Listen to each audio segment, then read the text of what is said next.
And maybe some of you on the journey have been feeling a little bit like, oh, there's nothing to guide us because there's nothing on the screen. That's how I'm feeling right now.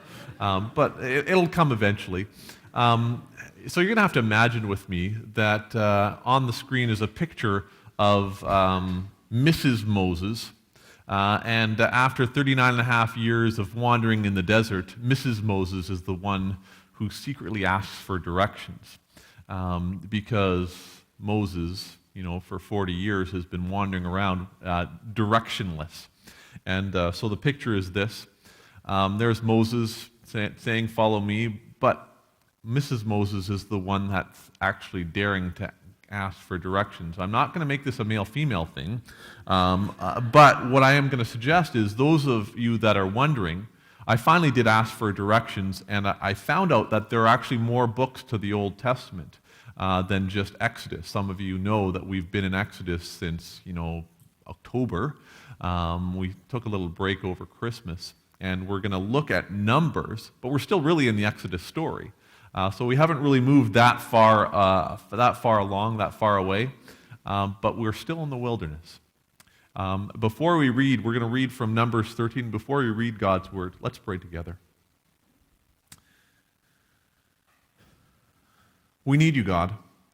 We need you not just in the reading and interpreting and understanding of your Word, and we need you not just in the applying of your Word to our lives, but we need you every moment of every day.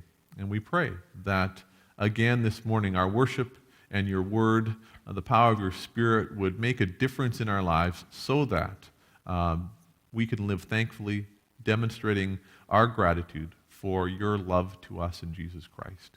We pray these things in his mighty and powerful name. Amen. So we're going to read a few selections from Numbers chapter 13. We'll start at verse 1, and then I'll point to some verses throughout.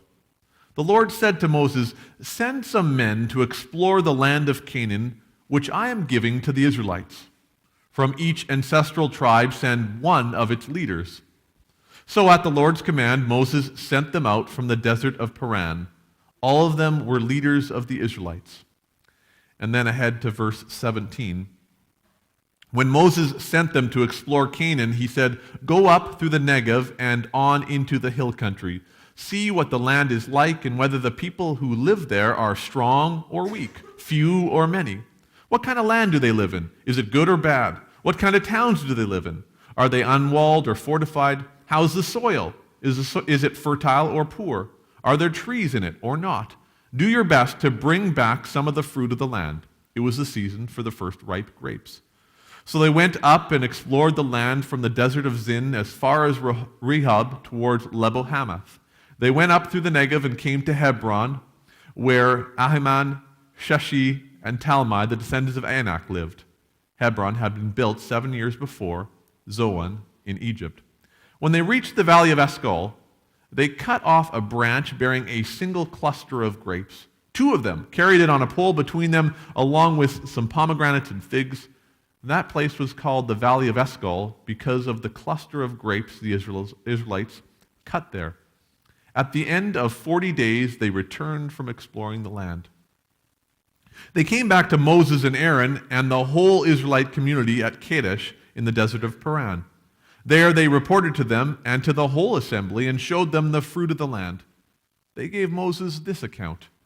"We went into the land to which you sent us, and it does flow with milk and honey. Here is its fruit. But the people who live there are powerful, and the cities are fortified and very large. We even saw descendants of Anak there. The Amalekites live in the Negev, the Hittites, Jebusites, and Amorites live in the hill country, and the Canaanites live near the sea along the Jordan." Then Caleb silenced the people before Moses and said, "We should go up and take possession of the land, for we can certainly do it." But the men who had gone up with him said, "We can't attack those people. They are stronger than we are." And they spread among the Israelites a bad report about the land they had explored. They said, "The land we explored devours those living in it. All the people who we saw there are of great size. We saw the Nephilim there. The descendants of Anak come from the Nephilim. We seemed like grasshoppers in our own eyes, and we look the same to them. This is the word of the Lord.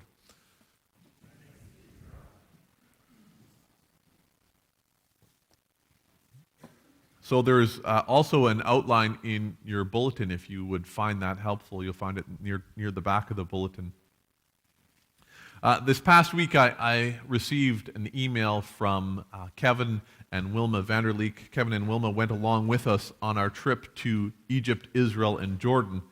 And they indicated that this book, which they compiled from our trip, was finally completed. And we looked at it online, and we looked at the pictures, and we ordered a hard copy. And Kevin is an outstanding photographer. And what struck me most, though, about the pictures that I saw, especially because I'm looking at the wilderness this week, were those pictures that he took of the wilderness. And so there's a couple of those that you'll see up here this morning. And on that trip that we took together, we learned about 3 different types of wilderness that the Bible talks about. 3 different words that we in English translate simply wilderness. And so those are Midbar, Tasa, and Yeshimon. And what I want to do this morning is first I want to look at this wilderness, and then look a little bit about how Jesus is in the wilderness, and then kind of get back with that as a bit of the framework as we look at our passage. And so each of these categories of wilderness, each one's slightly different, and each of them kind of grows progressively harsher, more impossible to survive in each of those areas. So the first category, Midbar, is the most mild, if you can call wilderness mild. Usually translated as desert or wilderness. The Judean wilderness, for example, is Midbar. It's a place where you can survive. It's possible to survive. It's located near more fertile areas, and so you can venture into Midbar and then return safely. And though the land is dry and dusty, there's just enough moisture for small tufts of green grass to sprout up. Midbar is also the place of shepherds and their flocks. And so seasoned shepherds know that they can find suitable grazing land in Midbar.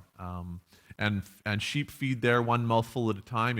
It's not dense green meadows, right, as we kind of maybe imagine in our own minds. But the green pastures of Psalm 23 are Midbar.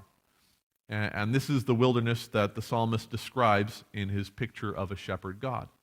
So that's Midbar. But then there's also Tasa. And that's usually translated as sun-scorched land or parched land. It's more severe. And it's dry and it's hot. Rain is rare and it falls maybe in tiny amounts per year. Hospitality is what's really essential to survive in Tasa. Without the help of others, a person would wither away under the scorching sun as they tried to travel through Tasa. So if you think about the story of Abraham, when he received those 3 angelic visitors to his tent, most likely was in Tasa. And in Tasa, community is really the framework for life. Without it, you literally will die of hunger or thirst without the help of others. Third category, Yeshimon. If Tasa is harsh, Yeshimon is unbearable. In this category of wilderness, there's no rain, no plant life, no possible way to survive, and the Hebrew word is often translated with wasteland. That's how we understand it. Nobody attempts to cross Yeshimon and come out alive. Many scholars believe that Israel spent 35 of her 40 years in the wilderness wandering in Yeshimon. And just imagine what that experience would have been like. Right? This wasn't sometimes what maybe we imagine, right? This wasn't kind of a backwoods wilderness experience, right? Where people had backpacks full of energy bars and a nice canopy of trees to shade them. No, instead, Israel was engaged in a constant battle for survival. Their tents were set up under unbearable sun. Their food and water sources were non-existent without God's help. Their eyes would look over this bleak landscape. There's no vegetation, no color. But strangely, and this is, I think, what's interesting for us. Strangely, even though Israel wandered through Yeshimon, that's not the word we read describing this in the Torah. Instead of describing Israel's wilderness with this accurate Hebrew word Yeshimon, the writers describe it as Midbar instead, right? The least severe. And it really is an amazing choice of words here. Why would they choose to describe unbearable wasteland as green pastures? And how could an entire nation possibly survive the deadly Yeshimon as though it's just like the wilderness of Midbar, just kind of like this grassy knoll? And the answer, of course, is God. You know, what the world views as Yeshimon, the believer can experience as green pastures. And I want to be careful. I don't want to make that prescriptive. But so even though no natural sources of nourishment exist in Yeshimon, God rains down manna from the sky. He makes water pour out from rocks. Psalm 68 wonderfully declares it this way: when you, God, went out before your people, when you marched through the wilderness, Yeshimon, the earth shook, the heavens poured down rain before God, the one of Sinai, before God, the God of Israel. You gave abundant showers, O God. You refreshed your weary inheritance. And so the picture is, with God, this Yeshimon wilderness can be survived. And in an unforgiving wilderness and wasteland with no food, with no water, God's the one that provides these green pastures. There's just no other way. Apart from God, the harshest wilderness truly is Yeshimon. It's this desolate wasteland, and it claims its victim one by one by one. On our trip, our leader, George DeYoung, would talk about this, and you may recognize even some of these words from our Lenten journey. And he's speaking here to a group of pastors, and this is what he says. He says, some of us have led people to the Lord. And once they've been accepted, they have accepted Jesus into their lives, we want to bring them out of Egypt and into the promised land. And God says no. They come out of Egypt into the wilderness, because it's in the wilderness that you learn about my character. It's in the wilderness that I prove to you that I'm the Lord. We can't remove wilderness from the salvation story. There's no greater mistake a parent can make than to give their kid a life without wilderness. I think the evil one tempts us to remove the wilderness from people's lives. And then we get this picture from Jesus. In the New Testament, what happens is all these words for wilderness all get kind of thrown together into one Greek word, eremos, deserted or remote place. So there's no separation of these different distinctions of what the wilderness is like in the New Testament. And you can only tell what category of wilderness it is by looking at the context and the clues around it and trying to figure that out. And eremos makes its appearance when Jesus feeds the 5,000.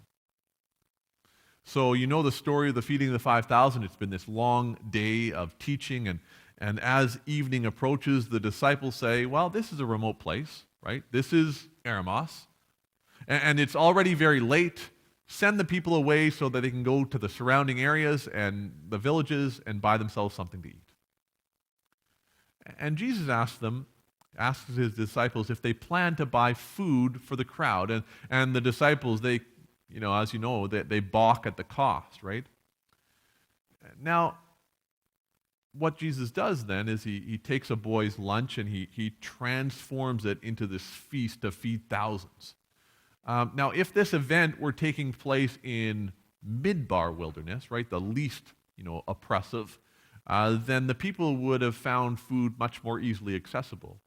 It would hardly be necessary for them to send everybody away or try to buy food for the whole group.